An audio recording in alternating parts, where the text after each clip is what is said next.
Hoy quiero hablarles de resiliencia, quiero hablarles de comunidades, quiero hablarles de identidad, quiero hablarles de cómo estos tres conceptos en su intersección son fundamentales cuando nos planteamos cómo vamos a responder, cómo vamos a recuperarnos y cómo vamos a ser resilientes con capacidad de adaptación frente a los desafíos que el mundo enfrenta en el día de hoy.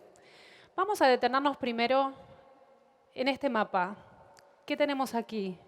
Indonesia. Hace unos días todos sabemos que Indonesia, la isla de Sulawesi, fue ampliamente afectada por un terremoto y un tsunami.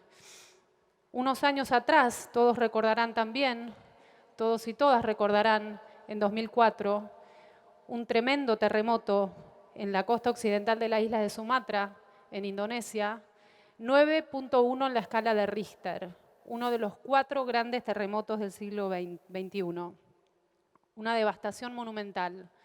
Generó una ola, un tsunami, de hasta 600 kilómetros de velocidad que azotó la costa de 14 países en este océano, en esta bahía. En el medio de esa devastación, ¿cuáles fueron los resultados? 280.000 muertes, 2.5 millones de personas afectadas por esta crisis. Devastación, miseria humana sin dudas. Y en el medio de este caos, de esta destrucción, tenemos esta isla, una isla llamada Centinela del Norte, una isla que pertenece a un archipiélago, el archipiélago de Andamán, en la bahía de Bengala, entre la India e Indonesia, una isla que luce así, muy bella, con una prístina playa alrededor, rodeada de una barrera de arrecifes que la mantienen inaccesible 10 meses de los 12 meses del año. ¿Pero qué tiene de particular esta isla? Ustedes se preguntarán por qué estamos hablando de esta isla en el marco de un tsunami. Pues es una de las pocas islas o uno de los pocos sitios en el mundo que perduran aislados de la civilización tal y como la conocemos. Los sentineleses, se habla de que son entre 40 y 500, nadie lo sabe con certeza, han estado por siglos aislados de toda la civilización y contacto humano. Es una isla que retrocede en el pasado y que nos hace pensar cómo reaccionó ante este fenómeno. Es una isla con estatus protegido por el gobierno de la India y que desde 1880 no hay registro de contacto con sociedades humanas. En el medio del caos provocado por el tsunami, el gobierno indio demoró varios días en enviar una flota y una misión exploratoria a observar cómo habían atravesado por esta gran crisis los sentineleses. La idea era que con una devastación tan grande en zonas tan cercanas, los sentineleses seguramente no habían podido sobrevivir el nivel de impacto que había tenido el tsunami. Bueno, pues resulta que cuando el helicóptero sobrevuela la isla, interesantemente se encontraron con la misma respuesta que habían encontrado una y otra vez. Insultos, piedras, flechas. Los sentineleses estaban allí, habían sobrevivido perfectamente y aparentemente estaban muy sanos. ¿Cómo se explica? ¿Qué fue lo que pasó?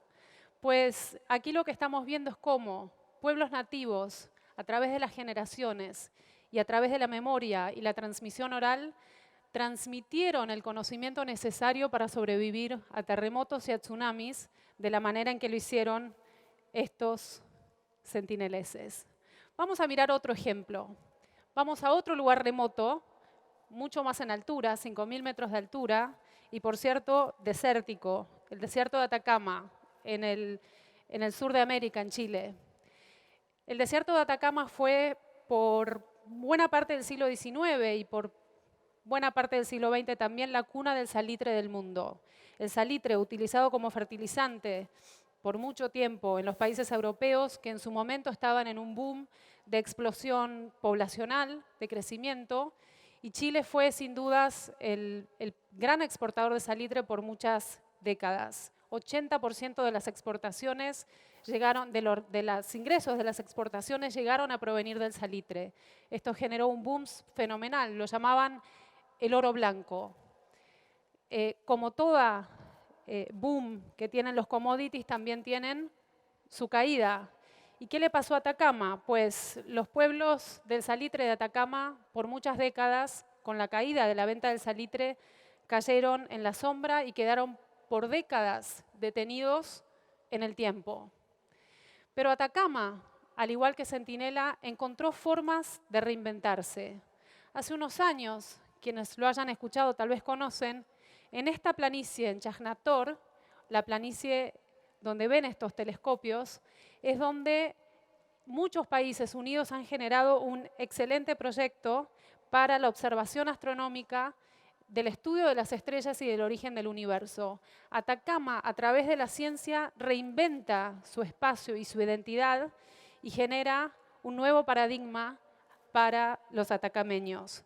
Chajnantor, esta planicie que ustedes ven aquí, es una planicie árida a 5.000 metros de altura con las condiciones ideales para recibir las ondas cósmicas que nos permiten ver las estrellas y estudiarlas de manera fehaciente. En la lengua atacameña, en el origen, Chajnantor significa sitio de lanzamiento. ¿Qué nos indica esto? Que ya por las generaciones y los siglos de los siglos, los nativos atacameños utilizaban esta misma planicie para escudriñar el firmamento. Vamos a otro sitio. Vamos a ubicarnos ahora en otro desierto, un poquito más al norte, en el estado de Nevada. Muchos de ustedes lo conocerán, Las Vegas. Las Vegas fue una parada de ferrocarril en el siglo XIX. Cuando llega la ley, la legalización del juego en 1931, se convierte en un modesto centro de apuestas. Luego, en los años 50, en la posguerra, comienza a ser el núcleo para actividades mafiosas. El Hotel Flamingo nos retrotrae a ese contexto. Y se convierte en una suerte de capital de la reinvención y la resiliencia en los Estados Unidos, una ciudad con capacidad de autogenerar su identidad de una manera fenomenal. Y se convierte en esto, en una franja de tan solo 4 millas, en el centro mundial del entretenimiento, en una propuesta vinculada al destino turístico para lunas de miel, para el matrimonio, entretenimiento al estilo Disney. En el 2008, ustedes recordarán, tuvimos la gran recesión que afectó sin dudas a los Estados Unidos, que fue donde comenzó, y de manera muy puntual afectó a una ciudad como Las Vegas. La caída de los precios inmobiliarios fue rotunda, 15% de desempleo, doble dígito de desempleo en un país industrializado, un país desarrollado como Estados Unidos, era realmente inverosímil. Fuerte caída de los ingresos en general para la ciudad, de hasta el 15%.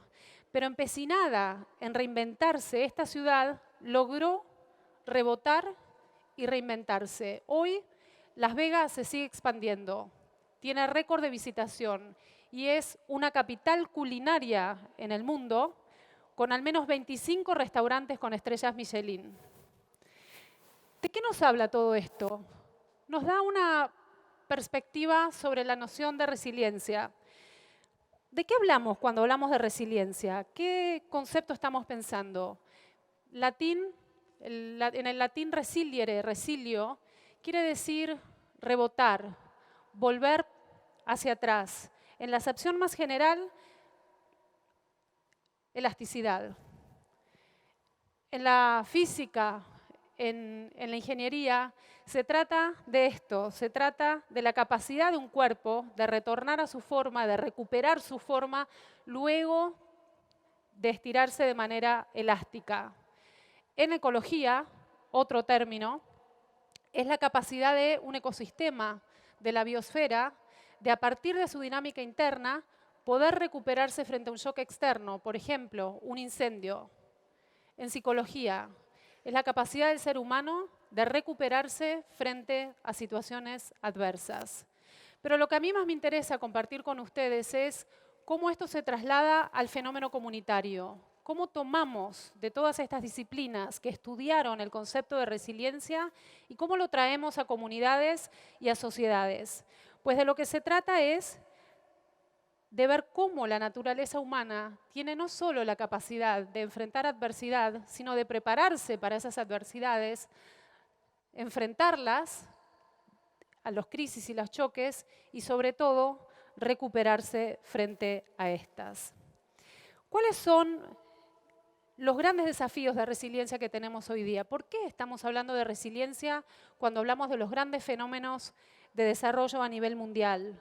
¿Por qué tenemos que pensar en resiliencia? Pues porque no nos queda mucho tiempo, porque tenemos desafíos muy grandes que atender. De hecho, como lo vemos aquí, si nosotros pensamos en los grandes impactos a nivel mundial y en las grandes tendencias de desarrollo, sabemos que estamos alcanzando límites planetarios. ¿Qué es un límite planetario? Es aquel umbral que una vez que la humanidad lo atraviese, no será posible tener vida humana sobre el planeta Tierra. Si seguimos produciendo y consumiendo a los niveles en que lo estamos haciendo en 2018, para el año 2050 vamos a necesitar 2,5 planetas para poder regenerar la capacidad natural de la Tierra de regenerar sus ecosistemas y sus recursos naturales. Hoy somos 7.000 millones de personas, en 2050 seremos 9.000. 2/3 de esos 9.000 millones, 6.500 millones de personas van a vivir en ciudades. Imaginen la explosión creativa que eso significa. Imaginen también las presiones sobre los recursos y los sistemas. Da miedo, ¿verdad? Pues sí, las ciudades están atrapadas en tormentas perfectas. Tenemos degradación ambiental, tenemos erosión de recursos, tenemos capas que se complican con patrones de pobreza, de desigualdad, sistemas de gobernanza deficientes. Necesitamos respuestas y ahí es donde, desde las Naciones Unidas, donde trabajo, pero también con muchos otros actores, comunidades como ustedes, sistemas organizacionales, pero sobre todo los regímenes multilaterales, vienen a dar algunas respuestas. Los Objetivos de Desarrollo Sostenible, en particular el número 11, que habla de cómo debemos ordenar ciudades y comunidades para obtener resiliencia y obtener sostenibilidad, y sobre todo los marcos de los regímenes multilaterales que nos ayudan a pensar y a poner en foco este tema. El Acuerdo de París, por poner un ejemplo, en cambio climático, el marco de Sendai sobre la gestión de riesgo de desastres, la nueva agenda urbana. Todos estos temas nos están poniendo en foco la necesidad de pensar en comunidad, de pensar en resiliencia y unir las respuestas para su foco. Turismo y comunidad. Estos son dos temas que van muy de la mano. Toda la experiencia de un turista tiene que ver con lo local y tiene que ver con conocer comunidades de manera muy cercana. Estamos en Punta Cana y este es un excelente ejemplo de comunidad turística, de destino turístico. El turismo es uno de los sectores que más crecen a nivel mundial. 1 de cada 11 empleos a nivel mundial se generan en este sector. 10% del PIB mundial se genera en este sector. Fuerte empleador de mujeres, fuerte empleador de jóvenes y sobre todo fuertísimo creador de eslabonamiento productivo. Por cada empleo que se genera en el sector turístico, se genera 1,5 empleos en la cadena productiva. República Dominicana no es ajena a esta tendencia. República Dominicana, el 15% de los empleos se generan en el sector productivo, 5% del PIB en el sector de forma directa y 15% de forma indirecta. 40% de las divisas de este país se originan en este sector. ¿Qué oportunidades tenemos acá para escapar a este tipo de realidades? ¿Cuáles son los desafíos que tenemos para generar sistemas turísticos, sistemas de respuesta resilientes frente a las crisis que nos acechan? Sin dudas, los desafíos son muchos y República Dominicana, como un estado insular en desarrollo, donde se conjugan amenazas y vulnerabilidades, tiene muchos desafíos por delante. Pero la gestión de las crisis será fundamental a la hora de reflexionar cómo vamos a avanzar para dar las respuestas en este sentido. ¿Será que los sistemas turísticos tienen mucha capacidad de carga? ¿Hay exceso, agotamiento de algunos modelos? ¿Tenemos tal vez shocks sistémicos, por ejemplo, erosión de playas? Sin dudas, todos estos temas nos traen a pensar que tenemos que reflexionar como sociedad, que tenemos que reflexionar como comunidad, cuáles van a ser nuestros resortes para generar la resiliencia necesaria y no tener este tipo de resultados luego de que los choques lleguen. Porque créanme que los choques van a llegar, van a seguir viniendo y serán cada vez más intensos y cada vez más severos. Pensemos por un momento en algún ejemplo del mundo, ¿verdad? Hay muchas comunidades en el planeta Tierra que han generado patrones de resiliencia y comunidades identificadas con el tema turístico. Veamos por un momentito el caso español. España es uno de los casos simbólicos de productos turísticos vinculados al sol y playa. Es uno de esos modelos que de hecho se sesgó muy fuertemente hasta hace poco tiempo en productos muy vinculados a la oferta natural. Ahora, nosotros sabemos, y la teoría lo indica, que estos modelos alcanzan un punto de expansión y un punto de agotamiento. Necesitamos pensar, cuando hablamos de resiliencia, en modelos complementarios. ¿Dónde están aquellos elementos, por ejemplo, del patrimonio cultural, de la diversidad geográfica, que podemos incorporar en modelos como sol y playa? Y esto, por supuesto, resuena muy fuertemente para República Dominicana como un fuerte destino turístico que puede explotar esto, por cierto. Cuando hablamos de comunidades resilientes y comunidades sostenibles, no podemos dejar de pensar en toda esta gama de dimensiones. No podemos dejar de pensar en que los sistemas de gobernanza, los sistemas de gestión pública tienen que ir de la mano de cómo posicionamos la proyección internacional, la movilidad y transporte, el capital humano. Se trata de generar sociedades, como decíamos antes, que puedan prepararse, que puedan enfrentar la adversidad o el choque y que puedan recuperarse de dicho choque. Que en ese rebotar se pueda barajar y dar de nuevo. En Centinela del Norte, los centineleses enraizaron su resiliencia en el conocimiento tradicional. En Atacama fue jalado por la ciencia.